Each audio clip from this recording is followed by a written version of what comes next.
नमस्कार साथियों, कैसे हैं आप सब। उम्मीद करता हूं कि आप सब बेहतर होंगे, सकुशल होंगे। दोस्तों, हमारे एक मित्र हैं जिनका नाम है रतनलाल जायसवाल। वो हमसे कहते हैं कि भाई ऐसा बहुत ही लोगों को परेशान कर रहे हैं, इनको साइबर क्यों नहीं अरेस्ट करते हैं। रतनलाल जायसवाल भाई हमसे एक बात पूछना चाह रहे हैं कि ये लोग ऐसा बहुत से लोगों के साथ करते हैं, बहुत से लोगों को ये अक्सर परेशान करते हैं, तो आखिरकार साइबर क्राइम या फिर पुलिस इनको अरेस्ट क्यों नहीं करती है।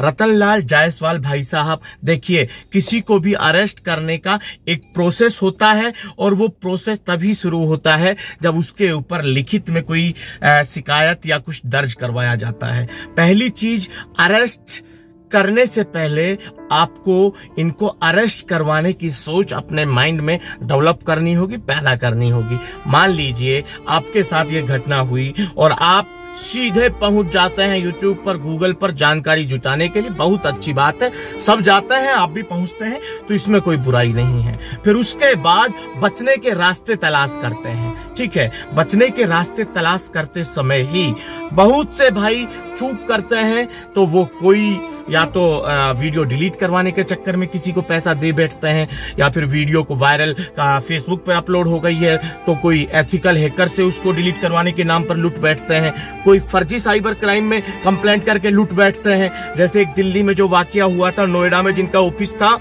वो जन सुरक्षा केंद्र के नाम से जो एक वेबसाइट चलाते थे, वो लोग कितना लोगों को लूटते थे, करोड़ों की संपत्ति उनके पास जब्त हुई है उन्होंने पिछले 6, 7, 8 महीने में ही कमाई थी। तो जब आपके साथ ऐसी घटना होती है और आप उसके बाद किस प्लेटफॉर्म पर जाते हैं, ये तय करता है कि वो लोग अरेस्ट होंगे या नहीं। आप पहुंच जाते हैं गूगल देवता के पास, आप पहुंच जाते हैं यूट्यूब रानी के पास, वहां आप देखते हैं भाई ज्ञान का भंडार, जहां पर हमारे भी आपको वीडियो मिल जाते हैं, और आप यहीं से उन्हीं चीजों को फॉलो करते हुए अपने आप को सेफ, सुरक्षित रखने की कोशिश करते हैं। आप नहीं चाहते कि आप उन लोगों के खिलाफ कंप्लेन करें, आप नहीं चाहते कि आप चाहते तो हैं हर वो भाई जिनके साथ ये घटनाएं हुई है, हर वो भाई ये चाहता है कि ये लोग अरेस्ट हो, ये लोग अरेस्ट हो, ये लोग अरेस्ट हो, पर पहल कोई नहीं करना चाहता। और जब तक आप पहल नहीं करेंगे तो आप जो चाहते हैं कि ये अरेस्ट हो, वो नहीं होगा। आपने एक कहानी तो सुनी होगी ना कि भैया एक भंडारा होता है, तो उसमें अमावस्या के दिन, शिवरात्रि के दिन, तो मतलब भक्त लोग जाते हैं, तो वहां सुबह जल्दी उठ के 4 बजे, थोड़ा अंधेरा सा होता है, तो वहां एक तामड़ी होती है, एक कुंड होता है, जिसमें सब अपने घर से दूध का लोटा लेकर आते हैं, उसमें डालते जाते हैं, और जिसकी भाई खीर बननी होती है सुबह भंडारे में सबको जो खानी होती है।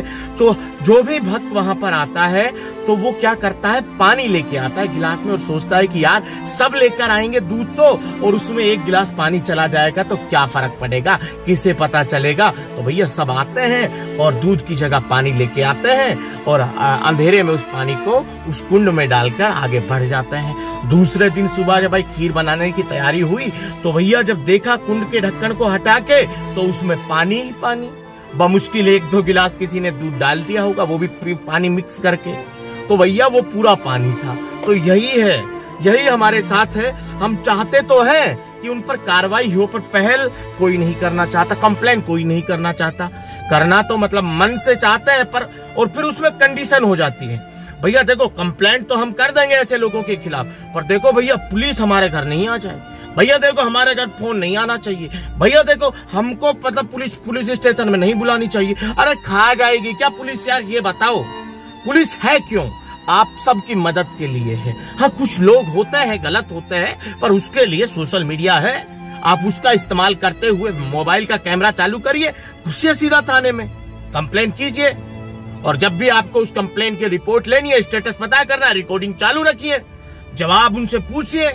आप जब FIR करेंगे तो एक रिपोर्टिंग ऑफिसर आपको मिलेगा बकायदा उस FIR का, जिसकी जवाबदेही होगी, आपसे बात करके आपको उसका स्टेटस देने की, आपकी कंप्लेन के ऊपर कितनी कार्रवाई हुई, ठीक है। तो ये भी होता है, तो आपको भाई उसके लिए घर से निकलना पड़ेगा। हम क्या करते हैं, cybercrime.gov.in पर जाते हैं और कंप्लेन करते हैं। उसमें भी माध्यम कौन सा सेलेक्ट करते हैं, एनोनिमसली वाला, गुप्त, जिसमें अपनी पहचान को छुपाकर कंप्लेन की जाती है। ठीक है, बमुश्किल कोई 2-4 मतलब कोई पॉइंट में 1-8% भाई होंगे जो रिपोर्ट एंड ट्रैक के माध्यम को सेलेक्ट करते हुए कंप्लेन करते हैं cybercrime.gov.in पर जब उनके पास मैसेज आता है कि भैया आपकी कंप्लेन को आपके लोकल थाने में फॉरवर्ड कर दिया गया है, और लोकल थाने से जैसे ही फोन आता है भैया की पतलून गीली हो जाती है। जो कल तक सपने सजो रहा था कि इन जो फ्रॉड करने वाले हैं जिन्होंने उसका वीडियो बनाया है उसको उसके अंतिम अंजाम तक मैं पहुंचा के दम लूंगा, ये करूंगा वो करूंगा, वही भाई उस समय अपनी पतलून को संभालने लगता है जब लोकल थाने से उसके पास फोन आता है कि भैया आपकी कंप्लेन यहां आई है, आप एक बार आकर मिल लीजिए, हमसे कुछ बातें कर लीजिए। तो भैया आप तो ऐसे डर जाते हो कि आपने कोई मर्डर कर दिया है, आपने कोई लूट को अंजाम दे दिया है, और पुलिस स्टेशन में जाते ही पुलिस आपको धर लेगी, धर के आपको सीधा जेल में डाल देगी और आपके परिवार को बदनाम कर देगी। ऐसा नहीं होता है, एक सिस्टम है, उस सिस्टम के हिसाब से ही सारा काम होता है। ठीक है, तो कुछ भाई तो क्या करते हैं cybercrime.gov.in पर एनोनिमसली गुप्त पहचान बना के जब वो कर देते हैं। अब जब आप अपनी पहचान ही गुप्त रखेंगे तो इसका मतलब यह है कि आप पुलिस को बता रहे हैं कि ऐसे ऐसे ये लोग हैं। पुलिस स्पेशल आपके केस पर काम नहीं करेगी। एनोनिमसली बनके आप जब कुछ भी करते हैं, अपनी पहचान को गुप्त रख के कुछ करते हैं, तो पुलिस आपके पर्टिकुलर केस पर कभी काम नहीं करती है, ये आप लिख लीजिए। ठीक है, उसको सिर्फ एक सूचना माना जाएगा, उसको सिर्फ एक सोर्स माना जाएगा। अगर मान लो आपने उनको कुछ जानकारी दी है, एनोनिमसली का सेलेक्ट करते हुए आपने कंप्लेंट दी है, और उसमें आपने कुछ ऐसी जानकारी दी है जिसे वो पुलिस या साइबर क्राइम वाले पहले से ही ढूंढ रहे थे और उस जानकारी से मैच करती हुई जानकारी है, तो आप उनके लिए एक सोर्स का काम कर रहे हैं, ना कि आप एक मतलब पीड़ित की तरह एक कंप्लेन उनके सामने रख रहे हैं। तो उसमें किसी की जवाबदेही फिक्स नहीं होती है। जब आप लिखित में आप थाने में जाकर कंप्लेन करते हैं, लिखित में जो साइबर थाने खुले हुए हैं उसमें जाके कंप्लेन करते हैं, तो कोई भी कंप्लेन जब रजिस्टर्ड की जाती है प्रॉपर वे में, तो उसके ऊपर एक रिपोर्टिंग ऑफिसर नियुक्त किया जाता है जिसकी जिम्मेदारी होती है आपको उस कंप्लेन पर क्या प्रोसेस हुई ये बताने की। ठीक है, उस कंप्लेन को मतलब जब तक वो क्लोज नहीं कर सकते, जब तक उस मतलब आपने जिसको बताया है उसके खिलाफ कुछ कार्रवाई ना हो जाए। और ऐसा नहीं है कि इन लोगों की गिरफ्तारियां नहीं होती हैं। पिछले 6 से 7 महीने में लगभग अकेले मेवात से, लगभग अकेले अलवर भरतपुर जिले से ही कम से कम 100 से 125 लोगों की गिरफ्तारियां भी हुई है, जिनमें से एक मुश्ताक गैंग था। ठीक है, एक था मुश्ताक गैंग था और एक का क्या नाम था यार, क्या था यार, इसका नाम था हकमुद्दीन गैंग। हकमुद्दीन गैंग की जो गिरफ्तारी हुई थी वो हमारी टिप पे हुई थी। हमारे एक वीडियो में हमने पुलिस को कुछ उनके खिलाफ सबूत दिए थे, उसके बाद उनकी गिरफ्तारी हुई थी। हकमुद्दीन गैंग में लगभग 10 से 12 लोग गिरफ्तार हुए थे, जो लोग क्या करते, और सिर्फ हुआ क्या, सिर्फ 2800 रुपए की कंप्लेंट थी। वो किसी भाई के 2800 रुपए की ठगी किसी भाई के साथ हुई थी। ठीक है, उसका वीडियो बनाने के बाद उनसे 2800 रुपये उन लोगों ने मांगे थे, पर उस भाई ने क्या किया, उस भाई ने सीधे जाकर पुलिस स्टेशन में जाकर, एक एप्लीकेशन थी, पुलिस स्टेशन वालों ने कहा कि आप साइबर थाने में जाइए। साइबर थाने में जाकर जो जो सोर्स मतलब जो जो उसके पास साक्ष्य थे वो सारे उनके हवाले किए, बकायदा बताया कि कितनी तारीख को फ्रेंड रिक्वेस्ट आई, ये उसका फेसबुक का URL था, ये उसका लिंक था। हम क्या है, हम तो डर के मारे कुछ करते ही नहीं है। हमेशा साक्ष्य के रूप में उस जिसके साथ 2800 रुपए की ठगी हुई थी, उसने जिस नाम से फेसबुक पर फ्रेंड रिक्वेस्ट आई थी वो किस नाम से आई थी। ठीक है, उसके बाद उस फेसबुक का URL यानी कि लिंक क्या था। ठीक है, उसके बाद जिस व्हाट्सएप मोबाइल पर जो बातचीत हुई थी वो कौन सा नंबर था, उसके बाद जिस नंबर पर पैसे डालने के लिए कहा था, फोन पे, पेटीएम, बैंक अकाउंट, वो क्या था, उसके बाद जो साइबर क्राइम वाला बनकर उसके पास फोन किया था वो नंबर कौन सा था, और किसने उनके पास फोन किया था यूट्यूब वाला बनकर, वो नंबर कौन सा था, और उसके बाद जो भी स्क्रीनशॉट थे, जो बातचीत के जो रिकॉर्डिंग थी, जो स्क्रीनशॉट थे, वो सारे उसने जाके साइबर सेल में बकायदा खुद वहां मौजूद रहते हुए उनको सौंपे। मात्र 5 से 6 दिन में पूरे गैंग का खुलासा हो गया, गैंग का पर्दाफाश हो गया और उनकी गिरफ्तारियां जब हुई। ठीक है, तो उसमें हमारा वीडियो का भी एक बहुत योगदान था। हमने बताया था किस तरह से इस मोबाइल नंबर वाला व्यक्ति राकेश अस्थाना दिल्ली पुलिस कमिश्नर के फोटो का इस्तेमाल करते हैं, किस तरह से दिल्ली पुलिस के बड़े बड़े आला कमान के जो आला स्तर के अधिकारी होते हैं उनके फोटोज का ये लोग इस्तेमाल करते हैं, फेक आइडेंटिटीज बनाते हैं, फेक मतलब कि व्हाट्सएप पर उसकी प्रोफाइल पिक्चर लगा के रखते हैं, ट्रू कॉलर पर फेक प्रोफाइल पिक्चर लगा के रखते हैं। ठीक है, मात्र 2800 रुपए में 10 से 12 एक पूरा गैंग को दिल्ली पुलिस जाके सीधा उठा के लाई। ठीक है, तो ऐसा नहीं है कार्रवाई नहीं होती, ऐसा नहीं है कि इनकी गिरफ्तारियां नहीं होती, पर गिरफ्तारी इनकी तभी होगी जब आप एक जिम्मेदार और एक जागरूक नागरिक की तरह इनके खिलाफ कार्रवाई करने के लिए अपने दृढ़ संकल्प जब लेंगे, तब इन लोगों की गिरफ्तारियां होंगी और इनके कुकृत्यों पर उसी समय लगाम लग सकती है। अन्यथा इस तरह से ये चलते रहेंगे, इनकी दुकानें कभी बंद नहीं हो सकती। कितने ही कानून आप ले आइए, यार सरकार कभी अपने तरफ से कोई कार्रवाई क्यों करेगी ये बताओ? पुलिस के पास काम मामलों की कमी है क्या, काम की कमी है क्या? हाँ, ये हो सकता है कि पुलिस भाई बहुत ही ज्यादा आ रहे हैं, कुछ लोगों ने सुसाइड कर लिया, तो पर पुलिस में देखिए एक कानून है, संविधान में उन लोगों के भी अधिकार हैं। पुलिस तब तक किसी के खिलाफ कार्रवाई नहीं कर सकती जब तक उसके खिलाफ कंप्लेन ना आए। ठीक है, आप थाने के बाहर किसी को गोली मार के चले जाओ, पुलिस जब तक उसको अरेस्ट नहीं करेगी, जब तक उसके खिलाफ कंप्लेन नहीं आएगी, या फिर पुलिस खुद अपनी आंखों से उसे गोली मारता हुआ नहीं देख लेगी, तब तक उसको अरेस्ट नहीं करेगी। वो चाहे दिन रात थाने के अंदर आए जाए, चाय पीता रहे, कोई उसे उठाने वाला नहीं है। इसके लिए आपको कंप्लेन करनी होगी, क्योंकि भैया संविधान में हमें भी अधिकार दिए हैं और उस जो फ्रॉड करते हैं उनके भी कुछ अधिकार हैं। ठीक है, तो ये पुलिस की जिम्मेदारी है कि किसी को भी ऐसे वो नहीं उठा सकते जब तक उनके सामने या तो वो ना हुआ हो या फिर उसके खिलाफ कोई कंप्लेन ना आए।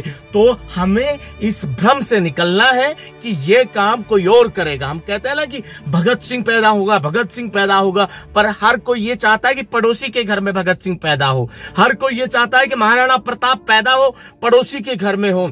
हर कोई ये चाहता है अशफाक उल्लाह खान पैदा हो, पड़ोसी के घर में हो। हर कोई ये चाहता है कि जिस तो कोई भी बलिदान दे वो पड़ोसी दे, जो कोई भी समस्या आए वो पड़ोसी के घर में आए। हमको तो सिर्फ मलाई चाहिए, सिर्फ ताजा ताजा फूला फूला माल चाहिए।